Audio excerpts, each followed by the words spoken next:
యథా రాజా తథా ప్రజ. రాజు ఎలా ఉంటే ప్రజలు అలా ఉంటారనేది సూక్తి. ఏదేమైనా కానీ అలాగే ఉంది ఏపీలో పరిస్థితి. నేను ఇచ్చే డబ్బులు పెన్షన్లు తీసుకుంటున్నారు, తాము నడిపే బస్సుల్లో ప్రయాణం చేస్తున్నారు, తాము వేసిన రోడ్లపై తిరుగుతున్నారు. కావున నాకు నా పార్టీకి ఓట్లు వేసి మళ్ళీ టీడీపీని అధికారంలోకి తీసుకురావాలి అని నంద్యాలలో జరిగిన ఓ సభలో సీఎం చంద్రబాబు అనడం రాష్ట్ర వ్యాప్తంగా చర్చనీయాంశమైంది.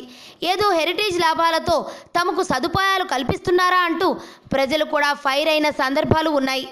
అయితే ప్రభువుల బాటలో మరో టీడీపీ ఎమ్మెల్యే, అదే జిల్లాకు చెందిన మరో టీడీపీ నాయకుడు ఇలాంటి వ్యాఖ్యలు చేసి వార్తల్లో నిలిచారు. ఈయన సీఎం గారిని దాటి మరో మెట్టు ఎక్కాడు. నియోజకవర్గంలో వైసీపీ సానుభూతి పరులు ఉండే అర్హత లేదంటూ విజృంభించాడు. చిత్తూరు జిల్లా సత్యవేడు టీడీపీ ఎమ్మెల్యే ఆదిత్య ఈ విధంగా వ్యాఖ్యలు చేసి వార్తల్లోకి వచ్చాడు. తన నియోజకవర్గంలో వైసీపీ సానుభూతి పరులైన అధికారులు సిబ్బంది ఉంటే వెంటనే నియోజకవర్గం వదిలేసి వెళ్లిపోవాలని ఆదేశించారు. టీడీపీ నాయకులు కార్యకర్తలు చెప్పే పనులు చేయని అధికారులు తన నియోజకవర్గంలో ఉండడానికి వీల్లేదన్నారు ఎమ్మెల్యే ఆదిత్య. సత్యవేడులో జరిగిన అధికారిక కార్యక్రమంలో ఈ వ్యాఖ్యలు చేశారు ఎమ్మెల్యే. మరి దీనిపై ఉద్యోగులు ఎలా స్పందిస్తారో చూడాలి.